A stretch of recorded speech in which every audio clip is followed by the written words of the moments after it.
इस बार मेरी इच्छा है कि विधानसभा लड़ें। लोकसभा में तो आप लोगों ने आपका बहुत, यहाँ के लोगों का, अम्बाला का सबकी बहुत मेहरबानी रही। न्यू दुर्गा ज्वेलर्स सिरसा, खारिया वाले प्रभुजी सोनी व पीली मंदोरी वाले सज्जन सोनी का भारत सरकार द्वारा मान्यता प्राप्त मशहूर hallmark jewellery showroom new Durga jewellers, Parshuram Chowk, Sirsa. अधिक जानकारी के लिए संपर्क करें 9813932001 या 9466697217। भाई रणदीप जी, किरण चौधरी जी और मैं, हम तीनों हरियाणा में कांग्रेस संदेश यात्रा लेकर निकले हैं राहुल गांधी जी की भारत जोड़ो न्याय यात्रा के तहत। और हम राहुल जी का और खड़गे जी का संदेश लेकर पूरे हरियाणा में जा रहे हैं। हमारा प्रयास है इस बार कि हम उनका संदेश लोगों तक पहुंचाएं और लोगों का संदेश सुनकर उन तक पहुंचाएं, क्योंकि न्याय की आज के दिन सभी को ज़रूरत है, सभी नागरिकों को, चाहे किसी भी तबके से हो। छोटा मध्यम वर्ग का हमारा जो उद्योग चलाता था, हमारे सबसे पहले काम जहां शुरू करते हैं, दुकानदार हैं, सब लोग आज के दिन त्रस्त है आवाज कम कर दे की गलत नीतियों से। MSME छोटा लघु उद्योग खत्म होता चला जा रहा है। रोजगार मिलेगा कहाँ से प्राइवेट सेक्टर में? जो बड़े बड़े हैं, हर छोटे उद्योग को आज के दिन कौन अपने लपेटे में ले रहा है? अडानी, अंबानी, बड़े बड़े लोग जिनके ऊपर लाखों करोड़ों रुपया सरकार ने न्यौछावर कर दिया है, आज उनको कोई पूछता नहीं है। और छोटे छोटे हमारे चाहे किसान हैं, मजदूर हैं, जो छोटे से छोटा लोन लेता है, उसको प्रताड़ित किया जाता है। आप सोच सकते हैं कि देश के क्या हाल हो रहे हैं। कहने को कहते हैं कि दुनिया में हमारे अमीर लोग आ गए हैं, अडानी जी, अंबानी जी। आप मुझे ये बताइए कि किस नागरिक तक हिस्सा गया है? मिडिल क्लास जो है, जो सैलरीड क्लास है, जो वेतन जो पाता है, आप मुझे बता दीजिए, बच्चों की फीस, उनके खर्चे, घर के खर्चे, सूट आप पहन लेते हैं, जैकेट, शर्ट, पैंट अच्छी पहन लेते हैं, लेकिन घर चलाना आज के दिन आपके लिए भी मुश्किल है। राहुल जी पे हमला, विपक्ष जो है एकजुट होना चाहता है, सशक्त होना चाहता है और होना भी चाहिए, लेकिन जिस तरह से इन दिनों में जो चल रहा है, पश्चिम बंगाल की जो मुख्यमंत्री हैं ममता बनर्जी, वो आप कह रही है कि अपने दम पे चुनाव लड़ेंगी, वही पंजाब के भगवंत मान कहते हैं कि वो अपनी सारे प्रत्याशियों को खड़े करेंगे। तो ऐसे में अब बिहार में जो खेला होने वाला है, इन सबको देखते हुए क्या लगता है कि आपको इंडिया गठबंधन? आदरणीय साथी, राजनीति संभावनाओं का खेल नहीं कहूंगा, संभावनाओं का रास्ता है। पंजाब में उदाहरण के तौर पर, और अपन तो बिल्कुल पंजाब के पड़ोस में लगे हैं, कांग्रेस का यूनिट ये चाहता है कि उन्हें सब सीटों पर चुनाव लड़ने की इजाजत दी जाए। शायद आम आदमी पार्टी का यूनिट भी ये चाहता हो। तो इंडिया जो गठबंधन है, वो सीटों का गठबंधन तो है, पर वो एक वैचारिक गठबंधन है, एक वैचारिक लड़ाई का। वो वैचारिक लड़ाई क्या है? किसान को न्याय मिले, दलित और पिछड़ों को न्याय मिले, युवा और महिला को न्याय मिले, और जो सत्ता का समान वितरण है और संपत्ति का, दौलत का भी।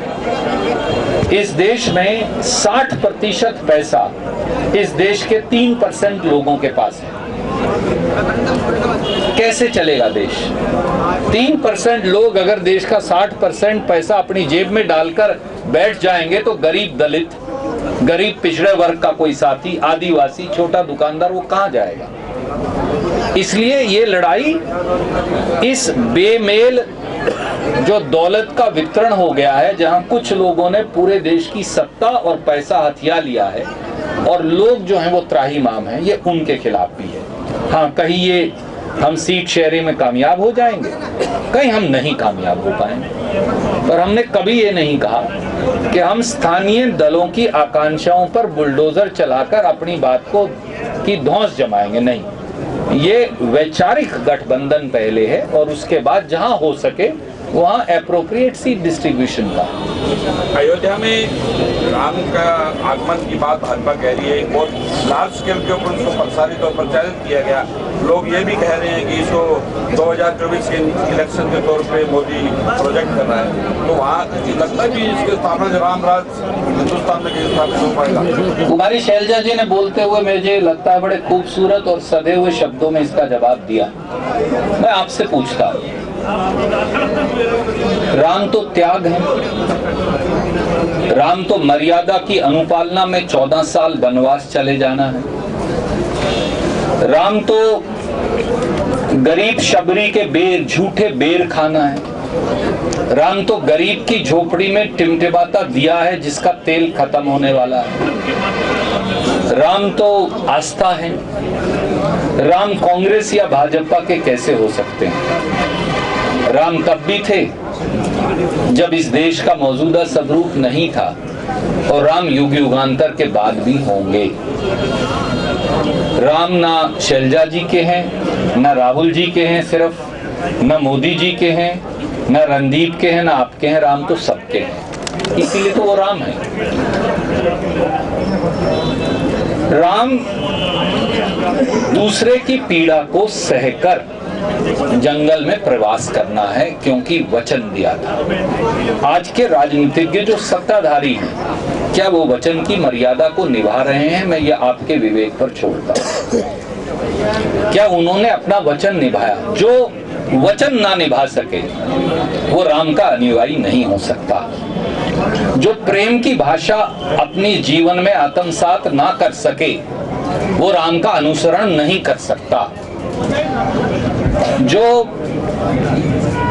गरीब किसान या दलित की पीड़ा को ना समझ सके वो राम का अनुयायी नहीं हो सकता। जो शबरी के झूठे बेर ना खा सके वो राम का अनुयायी कैसे हो सकता है? जो सत्ता को त्याग कर जंगल की शरण में चला जाए और भक्ति का रास्ता अपना ले वो राम है। जो कुर्सी की लड़ाई लड़े वो राम कैसे हो सकते हैं? इसलिए आदरणीय मित्र, ये मैं आपके विवेक पर छोड़ता हूं, किसके मुंह में राम और बगल में छुरी है और कौन राम का अनुसरण करते हुए इस देश की पीड़ा को हजारों हजारों किलोमीटर पैदल चलकर निभा रहे हैं। मैडम, आप सिरसा की आज की परफॉर्मेंस आपको कैसी दिखाई दी? और दूसरा, कुछ लोगों की मांग भी है कि आप सिरसा से लोकसभा चुनाव लड़ें। देखिए, यहाँ के लोगों का हमेशा प्यार मिलता रहा है, चाहे मैं यहाँ से चुनाव लड़ी हूँ या ना लड़ी हूँ, वरना 20 साल हो गए हैं। कितना हो गया? तो 20 साल हो गए। उसके बावजूद आप देखते हैं कि कितने लोग हमारे जो पार्टी के, और यहाँ हमेशा पार्टी मजबूत रही थी, कांग्रेस मजबूत रही। मैंने भाषण में जिक्र भी किया कई बातों का। तो लगाव है। अब कांग्रेस पार्टी के कारण मेरी पार्टी ने मुझे बहुत मौके दिए हैं, जगह जगह से काम करने के भी मौके दिए हैं। तो ये तो हमारा हाईकमांड, उनकी मेहरबानी है मुझे यहाँ तक पहुँचाया। लेकिन आप जो नींव सिरसा ने रखी है वो तो है ही, और ये लगाव रहेगा, राजनीतिक लगाव नहीं है। बाकी पार्टी का जो आदेश होगा, जहाँ से मुझे तो आदेश की हम पालना करेंगे। आपकी क्या इच्छा है? आपकी क्या इच्छा है? लोकसभा लड़ेंगे या विधानसभा? देखो, जैसा मैंने कई बार कहा है, ये पार्टी ही आदेश करती है कि क्या करना है। तो लोकसभा पहले आना है, फिर विधानसभा, या दोनों साथ आएंगे, इस पर हम अभी कुछ कह नहीं सकते। इस बार मेरी इच्छा है कि विधानसभा लड़ें। लोकसभा में तो आप लोगों ने आपका बहुत, यहाँ के लोगों का, अम्बाला का सबकी बहुत मेहरबानी रही।